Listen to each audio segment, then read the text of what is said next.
Hey everybody, Kirkwulf here. So if you guys remember, last year I made a video about me going to the first show of Elton John's Farewell Yellow Brick Road tour. So after I had seen the film Rocket Man, I thought it would be a nice treat to go ahead and take my mother out for her birthday to go see Elton John again on the same farewell tour. Since the tour started in Allentown, he did add a few dates here and there. The demand for his show is of course incredibly high because, he's Elton John. And I was fortunate enough to get tickets again, and I just wanted to make a secondary video and talk about the show. Now, in my last video, I talked more about my personal connection with the show than the performance itself, so I thought this time I might take a little bit of a different turn here and talk about the individual show and then maybe put a bit of a personal spin on it. But ultimately, I just wanted to talk about the show again because it was quite good. Now, the set list for this show was exactly the same as it has been for all of his other shows. He did not take songs away. He did not add any new ones, which makes sense since this is the same tour, and he wants, to ensure that everyone gets the same show. So the visuals were the same, the songs were the same, everything was phenomenal as always. But I think this time around, the show might have been a little bit better. You know, I feel like the first time I saw him, he was a bit more reserved. He didn't really speak to the audience too much, but this time around he was like standing up more, asking people to clap and talking with a bit more casual feel, very similar to when I saw Billy Joel in 2018. But it was excellent. The show, I think, with his extra energy, it really made it better. And I'm not saying that the first time wasn't great, because it was. I just think that he was able to get back in the groove of doing concerts after being out of it for so long that he's starting to get back into it. And that was really sweet. Now, since the original show, I brushed up on my Elton John, and I actually prepared more songs, and I listened to those songs that he played last time, so I could sing along with the concert, which I tend to do. One of my favorites that was new, that I wasn't familiar with, was Leave On, which is one of my favorite songs from Mad Men Across the Water.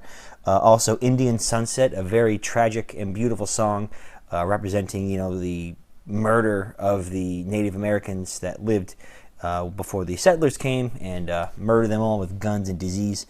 Philadelphia Freedom was not a song that I was familiar with, ironically, but this time around I was, so I got to sing, shine the light, and it was a lot more fun.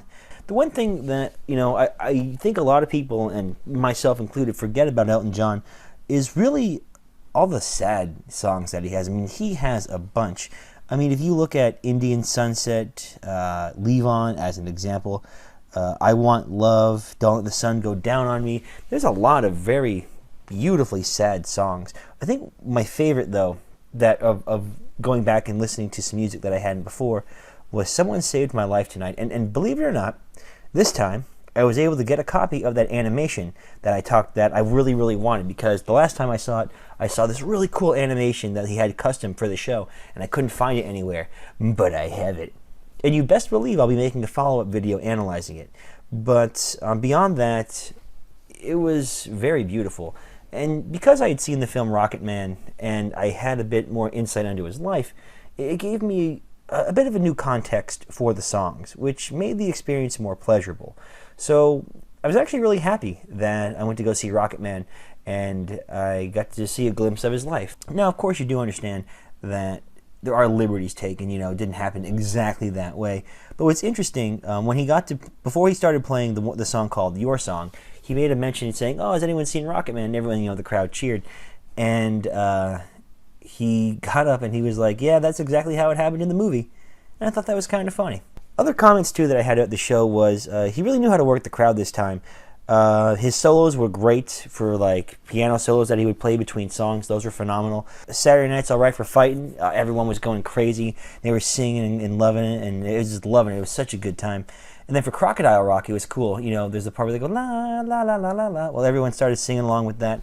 And when you have a full stadium, very similar to when I saw Queen, singing along with the music, it's just such a wonderful experience. So pretty much, the show itself was the same as last time, but if not, maybe just a little bit better. I know that his tour dates are coming to an end in the United States. He's currently leaving the country now, and I believe he's going to Australia. Then he'll be coming back to the U.S. for a little bit, then he'll finish off his tour going through England. So I will say, you know, if you haven't seen the farewell tour yet and you're still planning on going, there's not a lot of time. Not a lot of time at all. I would say, you know, this is the last chance you're going to get to see Elton John if you're really a big fan. I know the tickets might be pricey because you can really only get the overpriced resale tickets, which really sucks. Trust me, I know. But the experience that you'll get, in my opinion, is worth it. You know, this music has been very, very personal to me for the longest time in my life, ever since I was a kid. And it meant a lot to my mom, too. And it was just really nice to give her the experience again, like when we went the first time. But again, a little bit better.